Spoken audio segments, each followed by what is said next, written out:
निवडणूक आयोगाविरोधात मनसे आणि मवियाचा आज सत्याचा मोर्चा. मतदार यादी घोळ, मतचोरी विरोधात विरोधकांचा एल्गार. झी 24 तासवर मोर्चाचं महाकव्हरेज.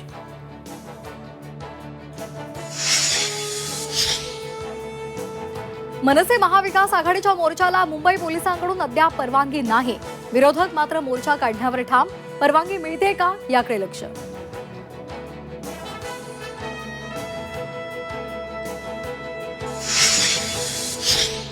मनसे मवियाच्या मोर्चाबाबत काँग्रेसची सावध भूमिका. बिहार निवडणुकांमुळे राज ठाकरेंसोबत जाण्यास काँग्रेसची अडचण असल्याची चर्चा, तर काँग्रेस मोर्चामध्ये सहभागी होणार असल्याची वडेट्टीवारांची प्रतिक्रिया.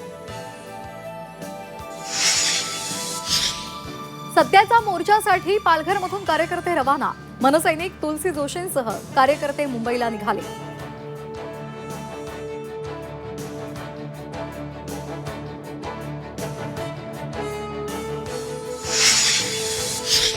विरोधकांच्या मोर्चाआधी राज ठाकरेंना अटक करा, वकील गुणरत्न सदावर्ते यांची मागणी. राज ठाकरेंच्या बॉसला मारा या वक्तव्यानंतर सदावर्ते आक्रमक.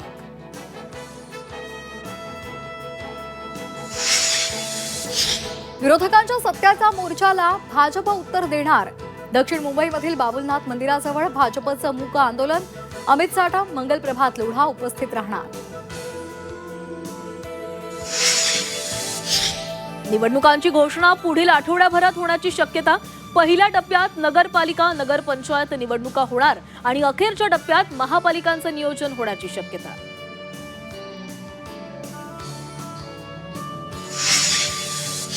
शेतकऱ्यांनी वेळेत कर्ज फेडण्याची सवय लावावी. सारखं फुकटात कसं चालणार. बारामतीमध्ये कर्जमाफीवर अजित पवार यांचं वादग्रस्त विधान.